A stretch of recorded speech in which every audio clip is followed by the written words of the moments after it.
Hello everyone, welcome to our Egyptian Online Seminar Group. First, you can hold up any favorite questions you can ask our speaker during her presentation or after her presentation. I have great pleasure of welcoming dear Professor Helen Zhang. Helen is a professor of accounting and accounting department chair at the University of Minnesota. Professor Zhang primary research interests including accounting and security regulation, corporate risk management, accounting for financial institutions, and customer consumer lending. Her research has been published in top ranking journals, including the Accounting Review, Journal of Accounting and Economics, Review of Accounting Studies, and Contemporary Accounting Research. Now we will start our seminar with the Professor Helen Cheng. All right. Thank you, Mohammed. And then thanks, everyone. Hi, Paul, Bassam, Young, and Michael. And then it's a great opportunity for me to have a conversation here. I have my slides, but I don't think I can keep talking for an hour. So if you have any question, discussion, you want to jump in, just feel free. I don't think you need to even raise your hand because our audience is small. But hopefully we can have a good discussion. So let me start from the broad topic because mortgage company and the Community Reinvestment Act. I mean, these two concepts are not a really, they're kind of a, niche research area. So I will introduce my research question first. So we look at a particular regulation in Massachusetts, and then we are interested in how these mortgage companies comply with this regulation. But I think I'm going to start from a broad underlying economic issue that has always been our research interest. So with me and all my co-authors, basically. So here you can see this is a map of the U.S. It's called a credit insecurity index. Actually, there are many similar maps across the world. And then the darker color indicating the region that they called is called credit insecure. What does that mean? That means that that area lacks of credit access. Those borrowers and residents living in those areas have trouble financing, either personal consumer finance or mortgages, right? And then, of course, the borrowers in those areas are perceived to be risky. For example, they have low credit score, or sometimes they don't even have a credit score. So both elements will contribute to this very dark purple color. So they are risky, but what's worse is that there's a huge information asymmetry about their riskiness. So for example, they don't have a FICO score, so a lender cannot really evaluate borrowers in those regions. Or they do have a FICO score, but the FICO score is not a very accurate indicator of their credit quality. So that's what the borrowers are facing, right, in those regions. But when you think about lenders, all right, we think about lenders now. Lenders' incentive is there are two aspects. One is that because there's huge information asymmetry, lenders are reluctant to serve this area purely because of cost, right? It's very costly for them to really get to know these borrowers in those areas to develop knowledge, expertise in this market. However, what is also worse is that I believe this is true across the globe is that there is this actually information sharing system that potentially make things worse. For example, if a lender works with a borrower to help this borrower buy a house, right?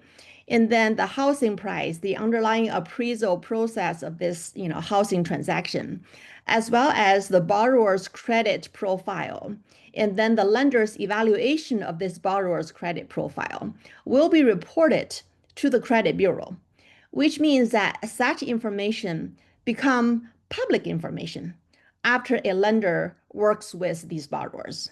So in a sense, we are creating an information externality problem. So not only the lender, it's very costly for them to develop a market expertise in this region. It is also they don't enjoy the full benefit because they are going to share this borrower quality information with other lenders. So that's essentially the overarching economic problem that we face. So it's not necessarily those borrowers are risky per se. It is also hard to evaluate those borrowers. It's costly to evaluate those borrowers. Even after a lender engaged in significant efforts, right, to evaluate those borrowers to gain knowledge, such knowledge do not stay within that particular lender. So such knowledge will be shared across the economy, and the other lenders will benefit as well. So we are facing this typical, how do we internalize the externality? How do we design a system so that every single lender would have some incentive to invest in those areas? So that's the overarching problem. And then, of course, government intervention is a very first immediate solution because that's what government is for. So this is back in 1977. The US, this is a federal level Community Reinvestment Act. So the US government actually requires all the lenders or sorry, banks, if the banks are taking deposits from these borrowers, we call them low and moderate income community borrowers, either by borrower income or by the borrower geographic location. The CRA Act of 1977 requires all the lenders to serve this area. This is an affirmative obligation. So a bank cannot simply take deposit from the poor people and then issue loans to the richer people. So that's against the spirit of the CRA. And then the banks are examined every other year about the compliance of the CRA. So if the federal regulator, they look at the lending behavior of a particular lender, they discover some non-compliance, meaning that they don't issue enough loans to these borrowers, then these banks will be punished in a sense that they will be restricted from further merger acquisition activities. So that's the most typical non-compliance punishment, right? So the goal of this regulation is to encourage lenders to mutually benefit, because once everybody is obligated to serve this area, then everybody learn from each other, right, about their information investment. So this is a theoretically an effective way to minimize, to mitigate the externality of that information sharing problem, reduce free riding. So that's the goal of the federal level CRA, right? And then of course Ben Bernanke, so he was the federal chair, Federal Reserve the chair about 20 years ago. He has very high confidence about this program. He said, this is a great program that can mitigate this first mover problem. So the CRA has the potential to serve as a catalyst. So not only it encourages all the lenders to collect information, it may help lenders to find those profitable, lending opportunities in those neighborhoods. So that's the policy goal, and then that's the regulator's intention. Okay, but then when we look at the reality, when we look at the data, does it really work? So we find a lot of the supporting evidence that the CRA regulation, they can stimulate the low and moderate income. That's what LMI stands for, low and moderate income communities when we talk about small business loans. Right. But oddly, in the mortgage market, when you think about loans to those purple areas, right, LMI communities, we don't really have good evidence. So the puzzle here is that banks are in compliance. I mean, they report pretty good CRA ratings, right? But then when we look at the data, you don't really see a very good data pattern in terms of, people from the purple area or from the LMI communities. They are actually getting the credit access. So why is that the case? There's a recent paper talking about, what? Banks are only, nowadays they are only part of the market for the mortgage. Here is the graph, right? So the blue market share are by banks and saving institutions. So they are the one that's originating mortgages. They are the one that's regulated by the bank regulator. However, we have an entirely different shadow banking system, right? Meaning that we have those non-bank mortgage companies, which is indicated in brown color here or orange color here. So these companies are not even subject to the regulation. So the Conway et al. Paper, they claim that, you know what, there is a substitution effect. While banks may have been making more loans, the mortgage companies are making fewer loans. So that's why, in aggregate, we don't observe the increased mortgage supply in those purple areas, in the LMI areas. Okay, so that's kind of a, cause another issue saying that, okay, now how about we ask everybody to be part of this regulation? So beyond the blue market share, which is the banks, how about we require the mortgage companies, which is represented by this orange color, right? How about we require those mortgage companies to comply with the CRA regulation as well? So that's kind of the policy debate that we're facing, right? But then mortgage companies are regulated by state. So they are not regulated by the US federal government. So now we face a very, heterogeneous state level regulation that whether, the mortgage companies should be even subject to the CRA. So there are states that's already experimented. Massachusetts is a rare exception. So they started this regulation in 2007. They are literally the very first. Back then, it was the great global, financial crisis. So this rule was passed with a very broad, bigger bill. So it was not a big deal back then. So this rule was passed in 2007, implemented in 2008 without much debate or discussion.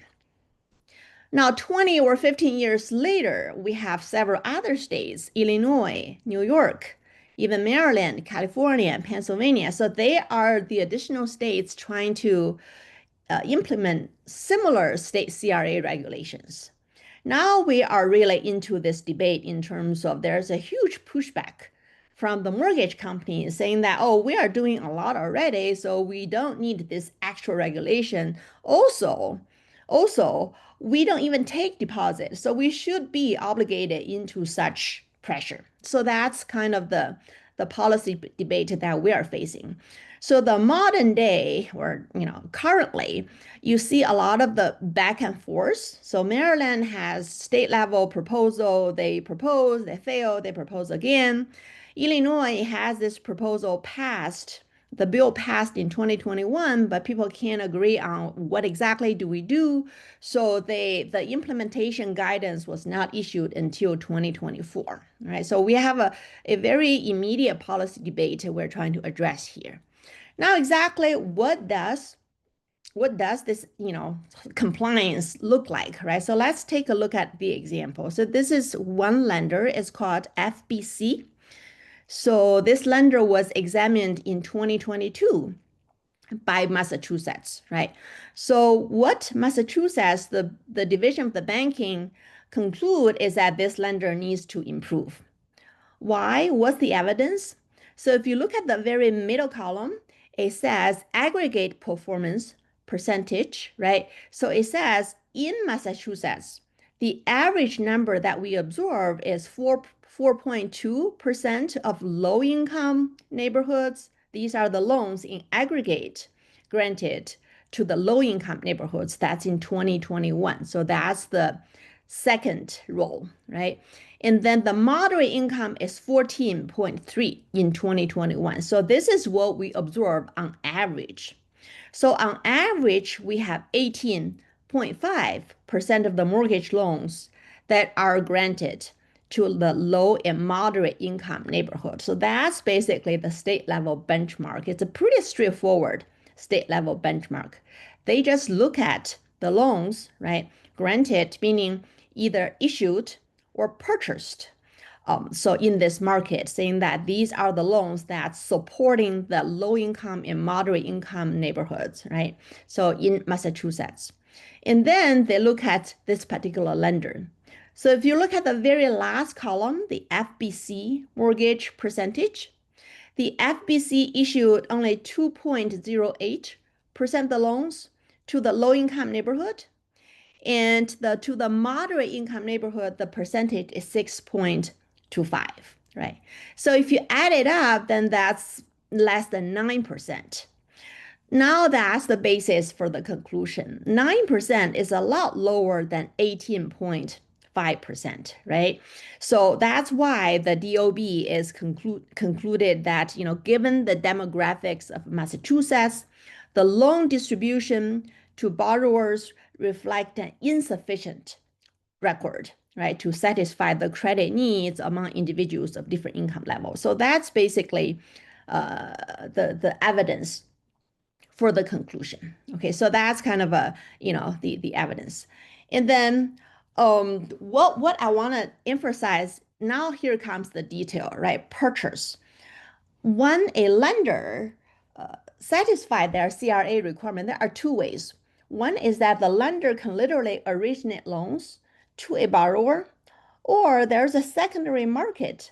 The mortgage loans can be originated first, that's the primary market, and then later traded in the secondary market, right? So a mortgage lender can originate loans in this market, or they can purchase loans originated by other lenders, also satisfy this CRA requirement.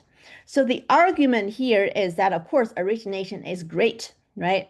But if a mortgage lender is not ready to directly originate loans in this area, they can also purchase loans to support this area. This goes back to our typical capital market argument. So if we have a very good liquid secondary market, that will help facilitate the information asymmetry problem, right, in the primary market. So there are two ways.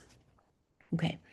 And then the debate is policy-wide, and then it's pretty intense. On the first, the supporters saying that this is a great rule, we ask these lenders to support the society, they should just jump in, right? And then, of course, on the other hand, the tone from the Mortgage Bankers Association cannot be more clear. They're saying that apply this to the independent mortgage companies is inefficient and ineffective policy choices that the MBA opposes. So this is a very clear-cut policy position that they have, right?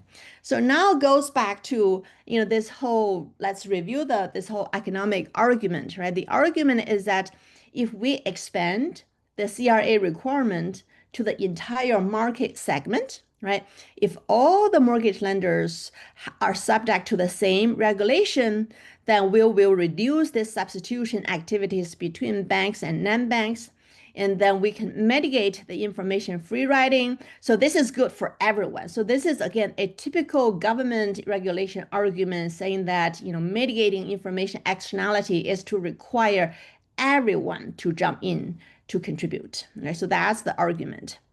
And the increase, including the purchase loans. So if a lender purchase loans in these neighborhoods, right, that's good as well, because that can increase the secondary market liquidity, and that will increase the loan origination in the primary market. So that's kind of the, the very ideal way of how things should work.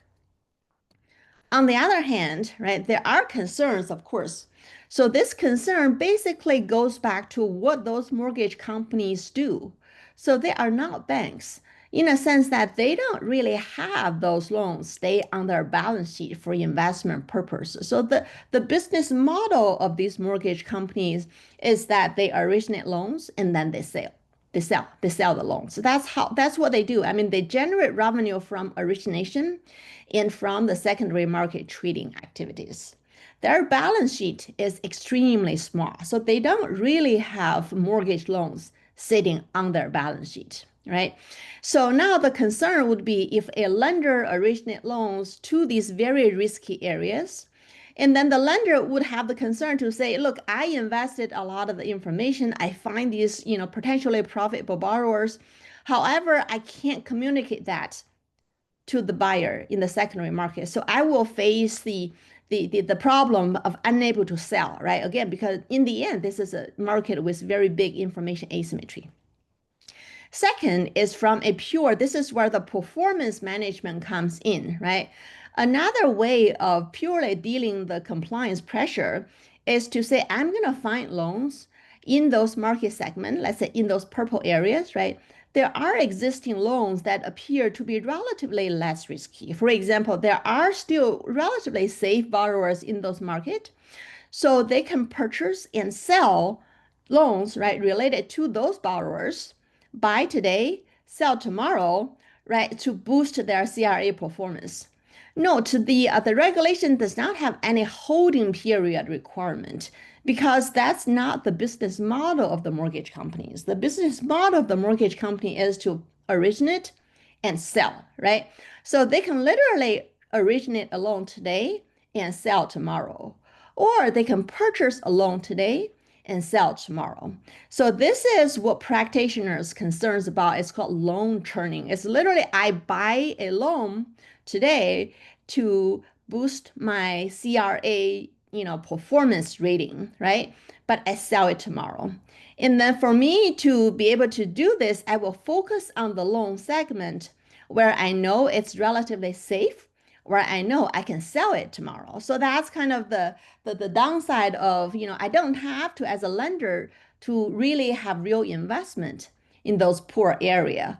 What they can do is, again, to find relatively safer loans in those poor area, right? Buy today, sell tomorrow. So that's a loan churning concern. A lot of the practitioners, when they talk about the CRA regulation, this is a really, really big deal. This is a really big concern for them. However, I mean, this is where I feel like our paper can fit into the accounting literature. We don't really have much paper talking about compliance management, facing the regulatory pressure in our literature. So I think this is kind of where we link our paper to earnings management, to capital management. And then in this context, we're saying that maybe the lenders are doing something purely for compliance management. So that's another prediction. Okay. All right. Any questions? All right. Well, I'll just continue then. Oops. Okay. All right. So what we do is basically we find the mortgage companies who are subject to this MA CRA regulation, right? That's right around 2007. And then only relatively large mortgage lenders, those who made more than 50 loans, are subject to this rule. And then we just look at how exactly these mortgage lenders change their behavior. Do they reduce their rejection rate or do they increase their purchase rate? I mean, and then what happens? So this is individual lenders, right? And then we also look at individual lenders' their behavior change after actual CRA examination. What happens if they receive a good rating? And then it is very unlikely for them to be examined again right after. So if it is, performance management, then we would expect them to cut back their either lending or purchase. If it is real investment, then we would expect to absorb additional, continuing activities in those areas. So that's our second test. And then, of course, the final test is that in the end, we care about the overall credit supply to those purple areas, to those LMI areas. So we look at a mortgage supply and mortgage rate right around the adoption in aggregate in those LMI, MA, Massachusetts census tract. All right. And how exactly do we do that? Well, here is the map of the U.S. Northeastern region, 9 states. So Massachusetts is our treatment states, right? What we do is that because LMI, the low-income neighborhood and non-low-income neighborhood are pretty different. So what we do is this combining regression discontinuity and differences in different research design. So we compare Massachusetts with other states. We also compare the discontinuity right around the 80% cutoff point. That's the definition of so-called LMI neighborhood.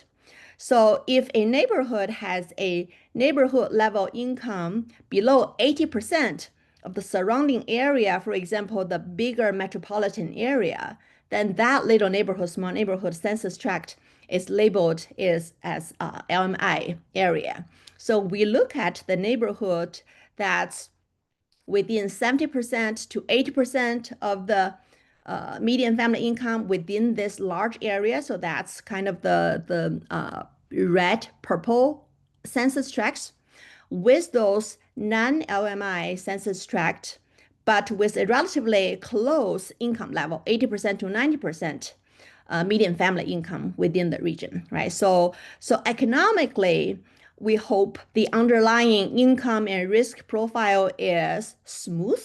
So there's no reason for us to absorb a discontinuity, right, between this LMI versus non-LMI classification, except for this policy intervention. And of course, we compare Massachusetts versus non-Massachusetts.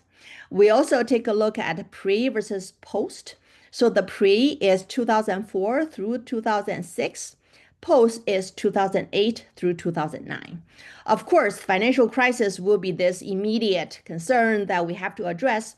We are hoping this very tight research design with a bunch of fixed effect, right, can mitigate this concern. We also have additional analysis trying to mitigate this additional concern. All right, so let me show you some tables. Okay. So we have about 15,000 census tracts in these 9 states. That's around the 70% within and 90% income level, right? So 15,000 divided by 9, right? Divided by roughly, another 2. So we're talking about 150 census tract in each group, treatment versus non-treatment. LMI versus non-LMI census tract, right, in the Massachusetts versus outside of the Massachusetts area. So let me show you some baseline regression, right? So again, the Y variable here, this is loan level analysis. The Y variable here is rejection rate or purchase rate. So if you look at the 2 rows that I highlighted, right? So in the post period, of course, this is where the financial crisis happened. In the post period, the low income neighborhood, you definitely observe higher rejection rate. So this is consistent with the financial crisis effect. Oh, by the way, this is a broader sample, so we haven't restricted to the RDD design yet. This is more of a broader data pattern. So we find higher rejection rate, right, after the crisis, right, in those low-income neighborhoods. However, we find no evidence that Massachusetts is different, right? The 3-way interaction term for Massachusetts is very insignificant, right, for the rejection rate. However, you do observe these affected borrowers increase their purchase rate 3.7%. The baseline is 10-12%. So this is a pretty significant increase and then consistent with the timeline, right?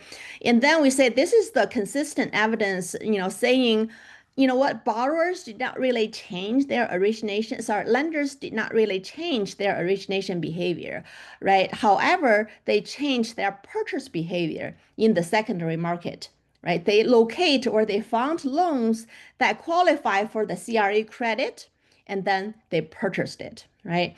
And now again, remember, these lenders are mortgage lenders, so they don't really take these loans, stay on their balance sheet.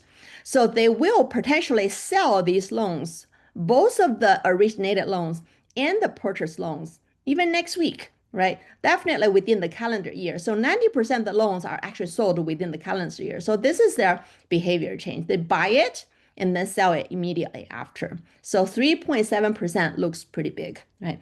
And then we have relatively tighter design. We find very similar evidence. If you look at the purchase, right, it's consistent. It's consistently significant, right around 2.5%, 2.8%. So right now, our baseline just saying that these mortgage companies did not really increase their origination, they increased their purchase, right? So now we figure out then why are they increasing their purchase? So we partition the lender based on how did they do last year. So last year, right, if they originate fewer loans in the LMI area, then potentially they face a higher compliance pressure. So we partition these lenders based on high versus compliance pressure. So you do observe all these evidence in the high compliance pressure subgroup. That's column 2 and that's column 4, right? Again, it's basically all the results are on the purchase behavior. In addition, we did a lot in terms of where do they buy the loans. So the lenders buy the loans in the familiar census tract, which they originate loans already. So they didn't really take the purchase as an opportunity to explore new areas. So that's what regulators were hoping, but that's not what we found. Right. And then in table 6, we show, column 2 and 4, these are again LMI census tract, but for relatively high income borrower. So so the purchase happened in those areas where the lender is already familiar with, and also for the borrowers that's relatively safe, even in those LMI census tracts. So right now, I think our evidence is more consistent with the it's not consistent. Let me put it that way. It's not consistent with the economic argument or with the intended goal that, hey, the new purchase can be used to explore new areas or can be used to mitigate information asymmetry. And then the next test, I think is quite interesting. What we did is that we gathered the 178 actual examinations. So these are for 108 unique mortgage companies, right? And then we look at the examination outcomes. So there are 178 examinations and 157 of them receive very good rating, right? So because of the limited resource that the Massachusetts, the DOB faces, they don't have the capacity to go to these lenders and then examine the lenders every single year. So the most typical pattern is every 4 years. So if you look at the number of examination and for those multiple examination lenders, and then if you look at the year gap, right? So the most typical year gap is 4, 5, and even 6.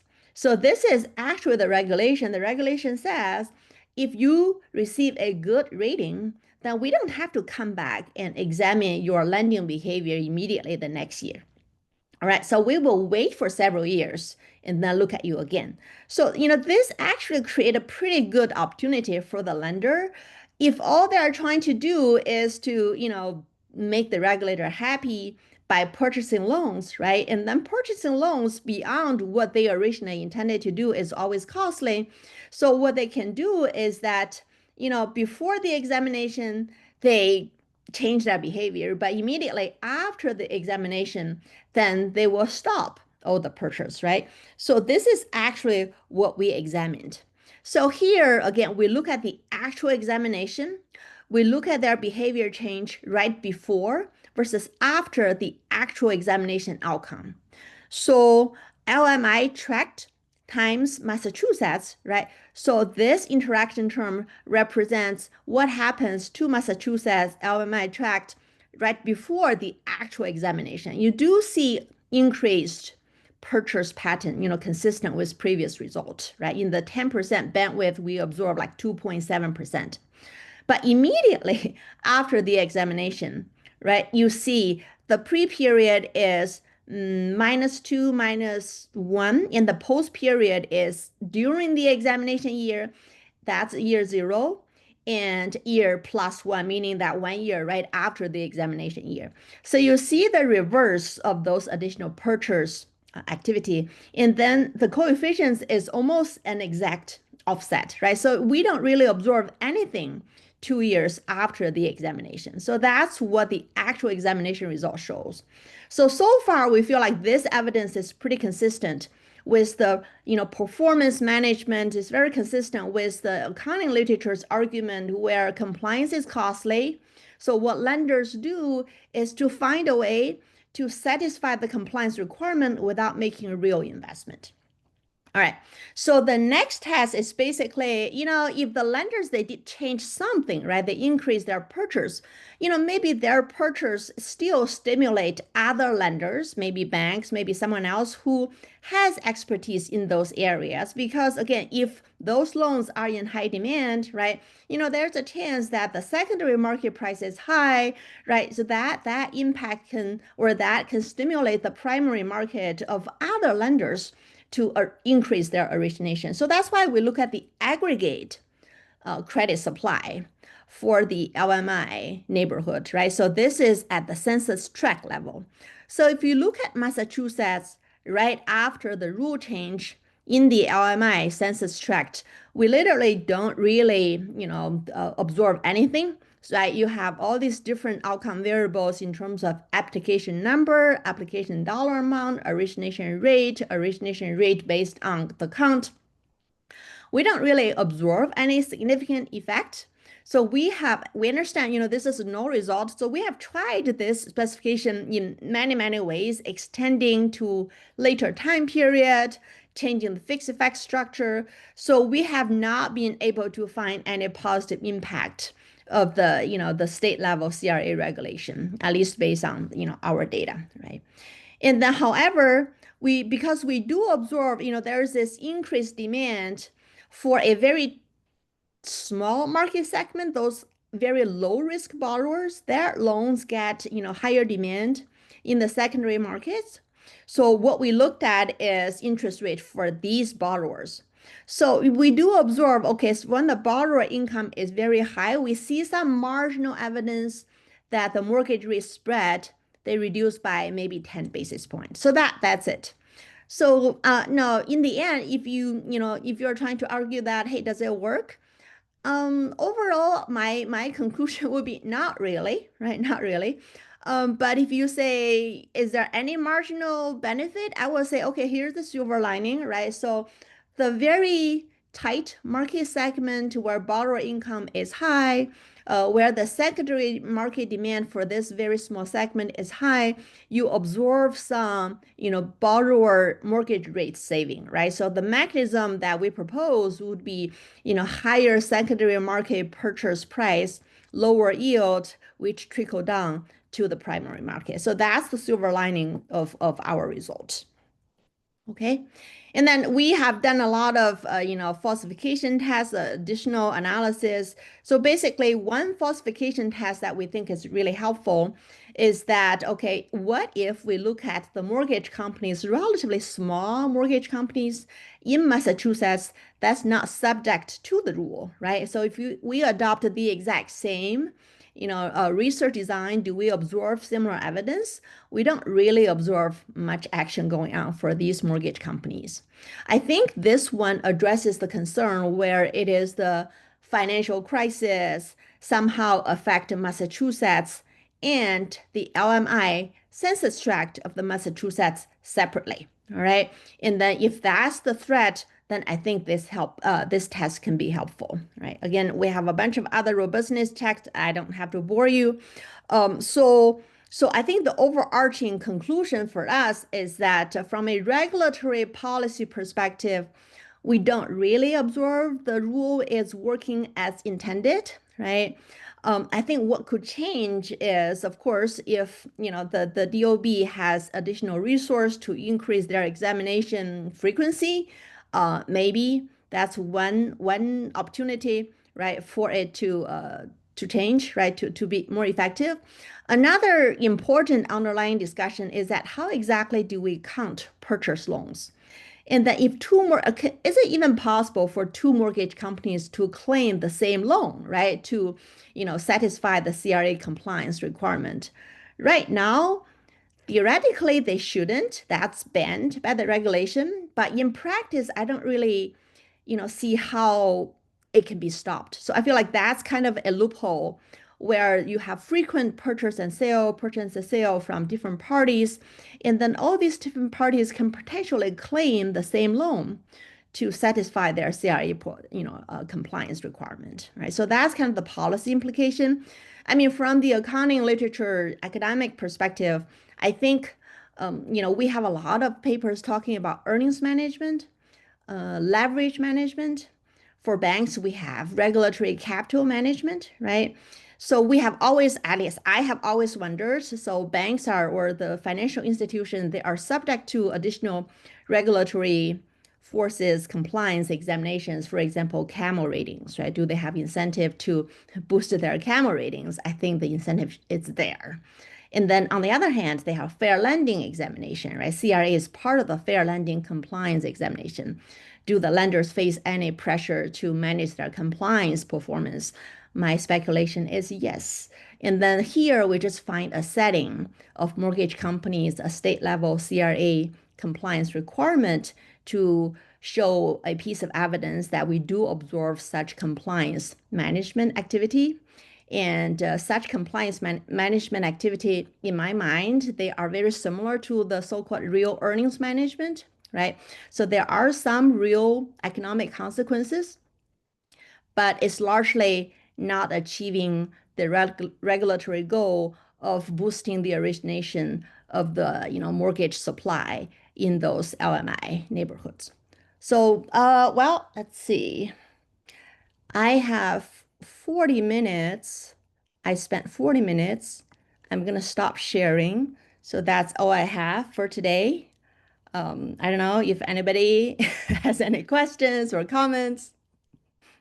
Thank you very much, dear Professor Yeah. Helen, for your contribution and your effort. Thank you very much. It's really an excellent presentation and excellent paper. Thank you very much. Now, if anyone have any question, you can open your mic and ask your question.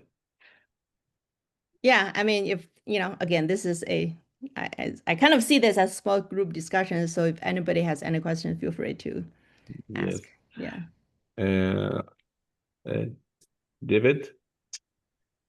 Professor, so I have been interested in the Community Reinvestment Act for some time Okay. So because sorry, which school are you from? Do you mind to have a brief introduction?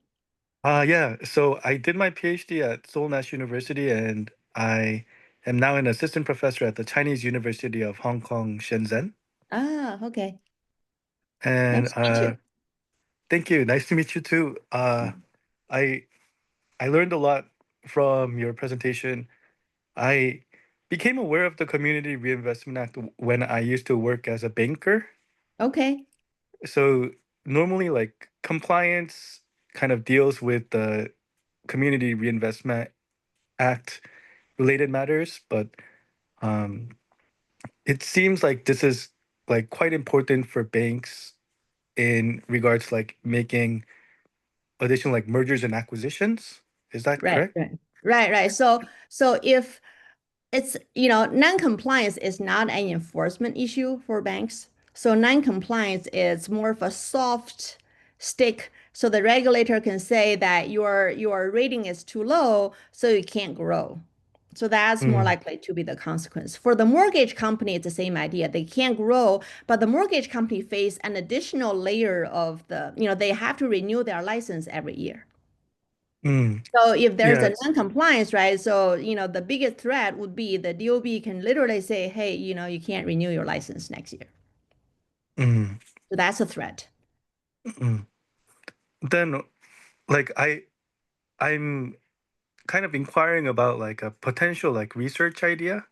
Okay, sure. Uh, so I noticed that there are some like ethnic banks. You mean, okay, minority owned banks?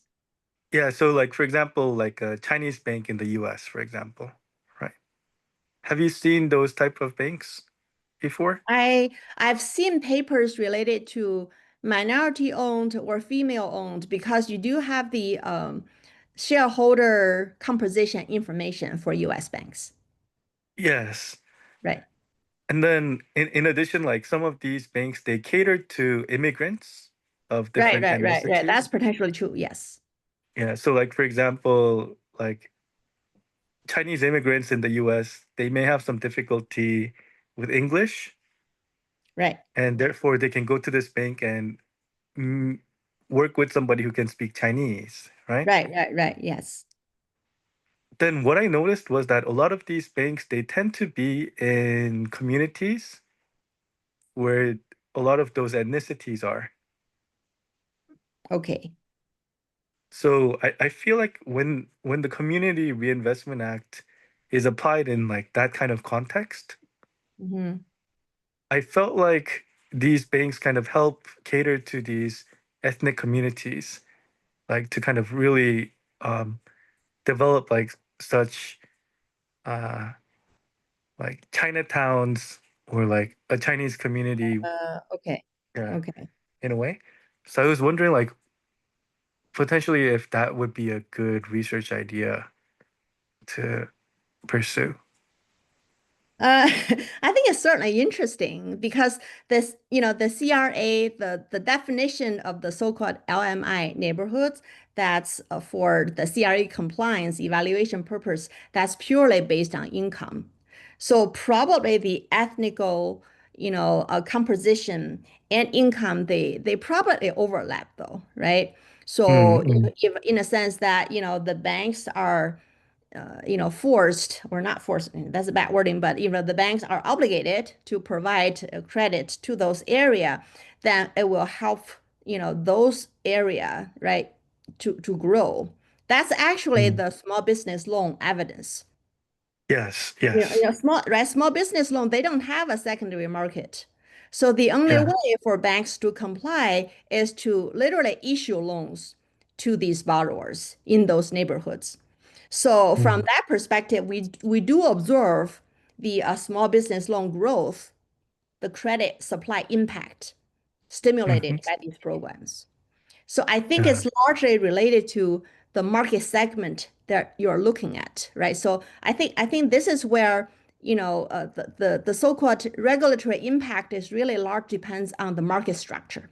I mean, if there's an Mm, easy way for lenders to be complying the regulation without real effort, I think they will go after that. But if there's no um, such easy way, there will mm, probably be real impact. Yeah. mm. So yeah, I wonder if there would be like enough contribution if I would like pursue a project in this direction.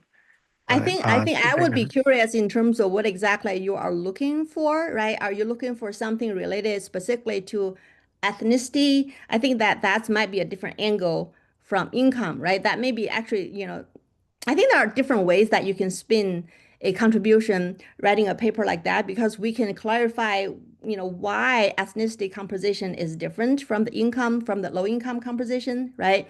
Mm, And then how is that this research is different from the prior paper that's talking about the low income neighborhood, they get additional support, at least from the small business lending part. mm, I think that's what I would probably focus on if I'm writing a paper, focus on more of ethnicity or race, right? Or that composition. So I think that's definitely an important issue. mm. Well, thank you very much for the valuable feedback. I'm And I'm happy to chat anytime. Yeah, feel free to email me. Yeah. oh, Because I there are appreciate very that. few people working in this area, so I'm sure, I appreciate it. Yeah, I mean, I've been thinking about this idea for like probably like 8 or 9 years. So Wow. yeah. Okay. All right. Yeah. We are happy to talk because I think this is an, policy work and then you have compliance issue. This is definitely some accounting, niche area, but it is in my mind an accounting topic. And then it received a lot of the, policy discussions from econ, from finance, but compliance is, it's internal control, it's regulation. So I feel like it belongs to our field. Mm. That's I my effort. concur. Yeah. I think there was one paper by Sydney Kim from UIUC Uh-huh. who uh, looked into this as well, probably from like a different I think they angle. are they are looking at disclosures. Yes, Yeah, I yes. remember I've seen, yeah, yeah, yeah, yeah. They presented their paper. I remember it's a disclosure angle. Yeah. Yeah. Yeah. Then yeah, I'd be happy to talk with you later. Perhaps there may be other people who want to ask questions. So Oh, I'll absolutely. Yeah, thank you. yeah, Thank you. yeah. Hi, Helen. And Hey, how are you? this is How are Insha. you? I'm good, Yeah, I'm good. Nice to see you. Yeah, I really nice to enjoyed your meet you. presentation. It's totally brand new area to me. So I'm just a curious question, probably because of my ignorance to this area. You're in So Boston. I think people from Massachusetts has a special curiosity about this regulation. yeah, I'm kind of interested. I mean, I don't have any mortgage for now. Just um, really curious about the kind of regulatory enforcement because you mentioned that for the Massachusetts DOB, they typically examine the mortgage companies at least every 4 years, right? Every Is four that also years, the that's right. case for other state level DOBs like New York or Illinois? I'm just wondering if in other states they're also relatively like lenient enforcement policy. I guess your We your inferences will be also useful to other state level regulators as Oh, well. definitely, definitely. So I think right now the data that we have is purely from Massachusetts because Illinois only really started their enforcement in 2020. No, they have their implementation guidance finalized in September 2024. So this year will be their fourth year of doing something. So if we want to introduce additional states, then we'll have to maybe wait for several years.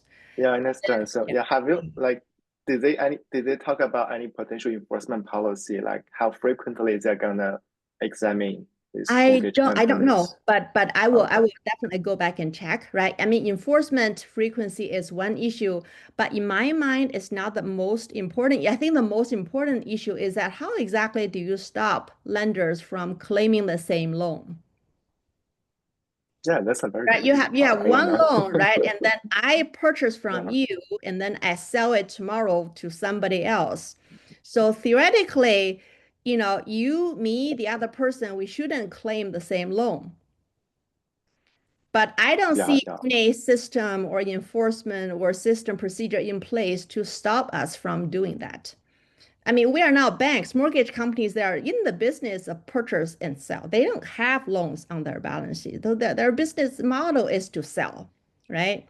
So yeah, it's very legitimate for you to purchase from me and sell it to somebody else within a very short amount of time. There's nothing wrong with that practice in reality. So I think that's probably a bigger issue. I feel like, unless they have a, really loan ID and and do a deeper dive yeah. in terms of who is claiming that loan, right? So that's in my mind is a bigger issue. Yeah. Yeah, I agree. I think so. Yeah. Yeah, have you Yeah. considered kind of submitting a proposal or a comment letter to the DOB?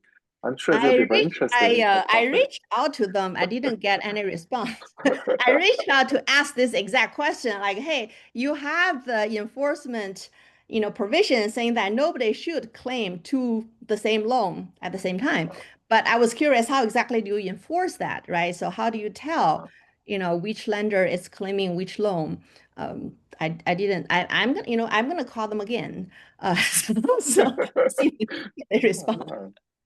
Yeah, that'd be I think cool. that that's Yeah, a bigger issue for I me. think so. Yeah, very cool paper. Best of luck. All right. Yeah, Thank you. Thank you. Yeah. yeah. قول. You're talking to me. Hello. Hi. Welcome from New Zealand. Thank you very much, Professor Zhang. Hi.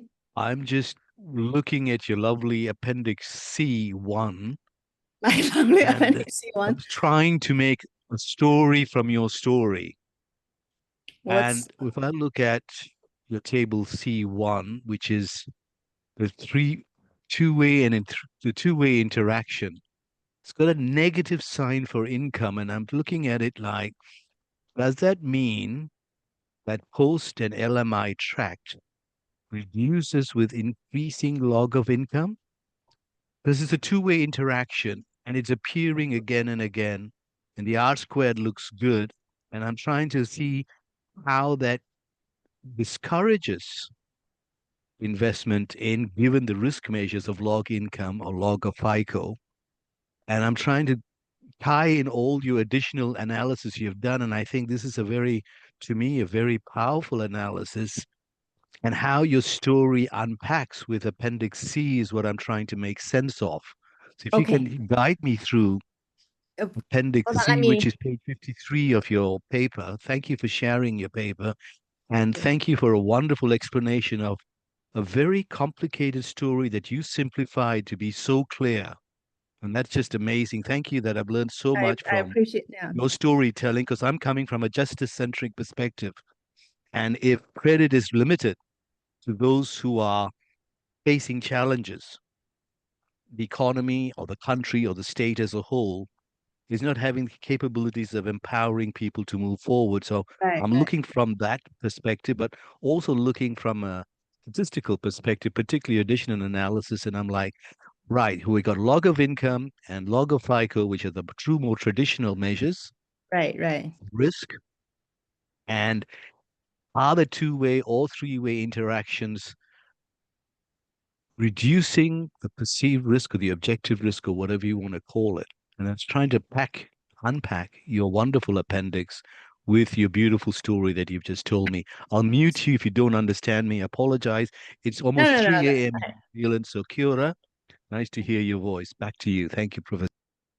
So sorry, I because my paper version is very different from the SSR. So you're talking about my SSR version, table C3, Yes, right? I'm talking about your SSRN version. I'm jumping ahead and behind you while you were unpacking your story, Okay, trying to see the okay, the that's fine. So it's implications of what you had done. okay, and then sorry, which coefficient are you looking for? Page 53 on the first column, post times LMI tract is minus 0.024 triple starred for the Okay, log of income for the at the log of, oh, 12.5% band. for the log of income. So the income, that's basically higher income, lower rejection rate. Right, so that's what the story is. So it's a two-way interaction term is for rejection rate, is it? Or is it post times LMI tract? Our test variable is post times Massachusetts times the LMI tract. So that's our variable of interest. So the income is a linear control. Basically, you have the 3-star, lower income, higher income, lower rejection. That's the traditional metric of risk, right? Mhm. And then the 3-star, sorry, the other three-way interaction is basically after the post period, right? The Massachusetts has a higher purchase rate in the LMI census tract. So that's column 2 and 4. Right, Yeah, right. Okay, thank you. that's yeah. Sorry, I was looking for the.